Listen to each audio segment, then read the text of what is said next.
welcome to Great Day Houston. Okay, so I know a lot of you think you already celebrated Cinco de Mayo, Mexico's Independence Day, right? Well, that's one of the biggest historical mistakes people make when it comes to understanding Mexico's history. That's just one of the reasons why Hispanic Heritage Month was established, and it happens in September. Why this month?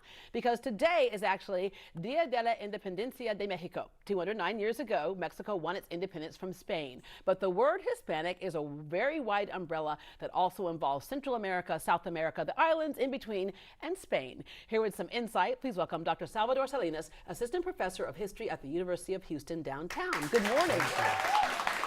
All right, so I said to one of my friends, okay, you know, tomorrow, I said this yesterday, tomorrow's going to be Mexico's independence. She said, no, that was Cinco de Mayo. That was Cinco de Mayo. It's a big misconception. That's correct, yes. Cinco de Mayo refers to the battle against the French in the 1860s. So that became after independence. Yeah, all right. Your mother was Hispanic.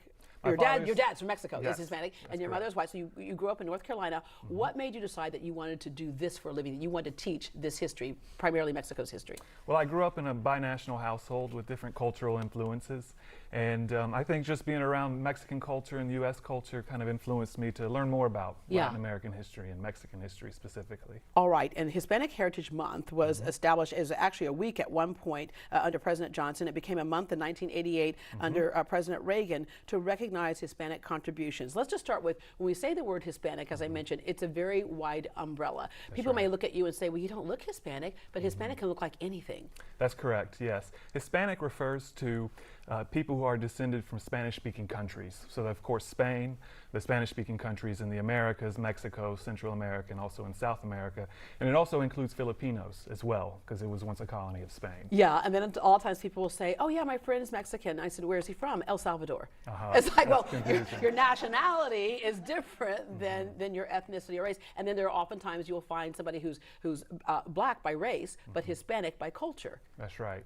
Yes, and many Hispanic countries do have an African heritage as well, including Mexico. Had several hundred African slaves there during the colonial period. Yeah, so you had like the conquistadors came in, and the folks came in from Europe, right? Then you had the African trade ships that came in, and then you have, of course, the Native Americans. And so it's kind of, when you say a melting pot, that is a melting pot down there. Okay, why is it important for us to seriously understand that Hispanic culture within the United States? Hispanics have played a very important role in American history. They were one of the largest minority groups. Some 58 million Americans can be considered Hispanics, and that's about 18% of the total population. And over 1 million Hispanics have served in the military, and many more have helped us to build a prosperous nation. So it's important that we recognize their contributions and celebrate their heritage. Yeah, as well. Every cycle we see more and more emphasis on the Hispanic part of our country. And so politically speaking, that carries some clout as well. That's correct, and particularly in the Southwest states, such as California and Texas, New Mexico and Arizona, where the Hispanic population is a larger percentage of the population. What does it tell you when you have candidates for president who are speaking Spanish? That never happened before. Right, that says that Hispanic voters are an important and growing voting bloc in the United States. All right, let's get a little history lesson here. So yesterday, September 15th, was a celebration for many Hispanic nations. That's correct. 5 Central American nations celebrate their independence on the 15th of September. Nicaragua, Costa Rica, Honduras, Guatemala, and El Salvador. Okay, and today is 16 de Septiembre. That's right, in Mexican Did I Independence say that correctly? Day. Yes. Okay, yes, say bien. Say muy bien, Deborah. Yes, muy bien, Deborah. Okay, good. Yeah, and so let's go through that story. Okay. Mexican independence began today, 209 years ago, in 1810. So this celebrates the beginning of the war. And the war was initially led by a priest by the name of Miguel Hidalgo. And it was a long war. It lasted 11 years, and it really engulfed Mexican society. Many different groups played an important role. One of the leaders of independence also had African heritage, Vicente Guerrero. Women also contributed to the fight for independence and the patriot cause as well by serving as couriers, spies, holding secret meetings in their homes. Yeah, and Father Hidalgo was the first one to initiate that battle cry?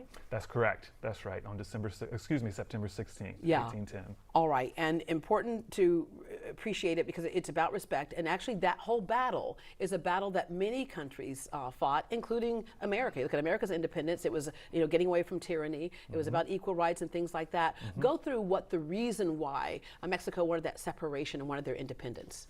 The main reason was to separate themselves from Spain, right? To rid the country of the Spanish rulers. But it also went a step further. Miguel Hidalgo also called for racial equality as well.